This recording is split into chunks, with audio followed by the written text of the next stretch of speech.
పహల్గామ్ ఉగ్రదాడుల నేపథ్యంలో పాక్ దుశ్చర్యలకు బదులుగా ఆపరేషన్ సింధూర్ 2.0 పేరిట భారత బలగాలు ఇస్తున్న ధీటైన సమాధానంపై టీమిండియా మాజీ క్రికెటర్ అంబటి రాయుడు వివాదాస్పద వ్యాఖ్యలు చేశాడు. కంటికి కన్ను అన్నట్టుగా పోతే ప్రపంచం గుడ్డిదవుతుందని ఎక్స్ వేదికగా అభిప్రాయపడ్డాడు. రాయుడు చేసిన ఈ ట్వీట్ సోషల్ మీడియాలో దుమారం రేపుతుంది. రాయుడును నెటిజన్లు ఆడుకుంటున్నారు. విషయం పూర్తిగా తెలిసే ఇలాంటి కామెంట్స్ చేస్తున్నావా అని మండిపడుతున్నారు. ఎవరు మొదలు పెట్టారో తెలిసే వాగుతున్నావా అని ప్రశ్నిస్తున్నారు. ఉగ్రమూకలపై ప్రతిచర్యలకు దిగకపోతే వారు మనల్ని మట్టు పెడతారని అంటున్నారు. పాక్ సానుభూతి పరుల్లా ఉన్నావంటూ దుమ్మెత్తిపోస్తున్నారు. భారత దళాలు పాక్ దుశ్చర్యలను కేవలం తిప్పికొడుతున్నారనే విషయాన్ని గమనించాలని కోరుతున్నారు. ఇలాంటి సమయంలో భారత దళాలకు మద్దతుగా నిలవాలి కానీ శాంతి అంటూ ఉపోద్ఘాతాలు ఇవ్వకూడదని చురుకలంటిస్తున్నారు. తన ట్వీట్ కు నెటిజన్ల నుంచి తీవ్ర వ్యతిరేకత రావడంతో రాయుడు డిఫెన్స్ లో పడ్డాడు. సదరు ట్వీట్ ను తొలగించకపోయినా జనాలను శాంతింపజేసేందుకు మరో 2 ట్వీట్లు చేశాడు.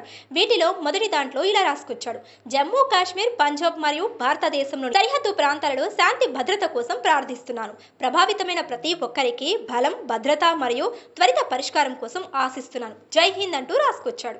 రెండవ ట్వీట్ లో ఇలా రాశాడు: ఇలాంటి క్షణాలలో మేము భయంతో కాదు, దృఢ సంకల్పంతో ఐక్యంగా ఉన్నాము.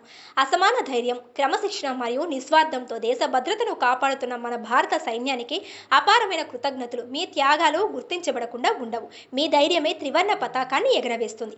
మీ ధీరత్వమే మన సరిహద్దులను సురక్షితంగా ఉంచుతుంది. మీ బలం ఎల్లప్పుడూ మమ్మల్ని భద్రంగా ఉంచాలి. మీ సేవ మరింత శాంతియుత రేపటి మార్గం సుముఖం చేయాలి. జై హింద్ అంటూ రాసుకొచ్చాడు.